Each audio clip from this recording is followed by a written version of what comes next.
Where your treasure is, there will your heart be also. God has given us unlimited treasures in His Word. Every time we open it, we can discover a new treasure or admire an old one. What will we find today? Here's Carla Early with Treasure Hunt in the Word. I'm convinced that whoever made up the word coincidence must have been an atheist, because when I use that word, I'm usually also using air quotes, meaning this coincidence obviously revealed the hand of God in this situation. And many times, it's in response to a prayer. As a contemporary song says, "When mountains move, I say, looks like somebody prayed." I love the answer to the prayer Eliezer prayed in yesterday's episode.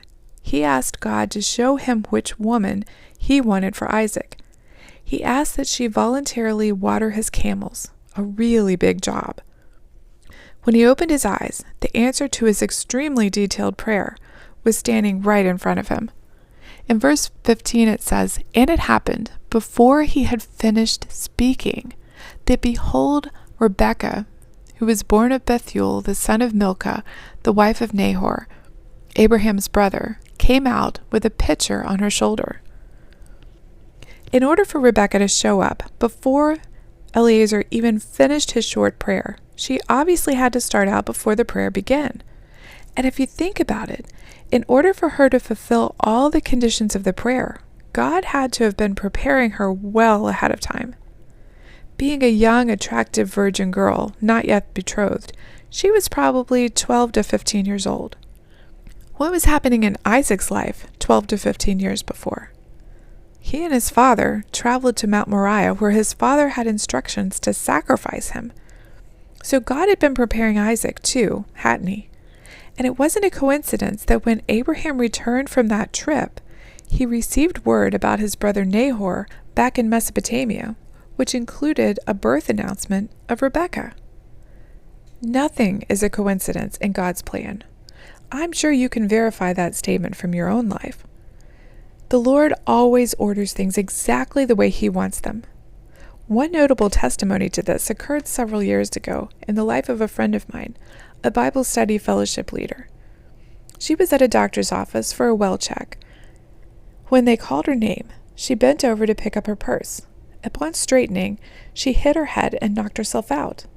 When she came to, she felt really silly, but the emergency personnel insisted on doing tests to make sure everything was okay. An MRI showed the spot she hit her head was fine, but in the back of her head was a benign tumor the size of a grapefruit. Now, was this a coincidence? Not at all. In fact, her doctor told her it had been growing for 10 years, which coincided with her first year in BSF, where she had studied Genesis. She told me her 10 years of in-depth Bible study had prepared her to trust the Lord through that trial, which included surgery and a long recovery time.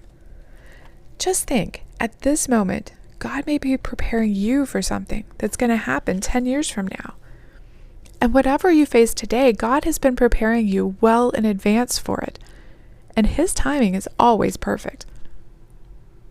Isaiah 65:24 says, "It shall come to pass that before they call, I will answer. While they are still speaking, I will hear." God's love and care and sovereignty over everything really shines through in times like these.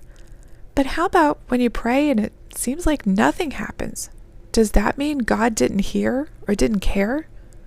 No, it just means that His timing isn't right, or that He has something different in mind. Be assured, God is still working. Eliezer prayed and expected God to do something. And when his answer came in verse 17, he ran to meet her. What are you petitioning God for? Are you, like Eliezer, watching expectantly for His answer? You can contact us at treasurehuntintheword@gmail.com. We'd love to hear the treasures God has given you through His Word. You can listen to other episodes on our website, which you can find in the description below. Thank you for listening, and remember, where your treasure is, there will your heart be also.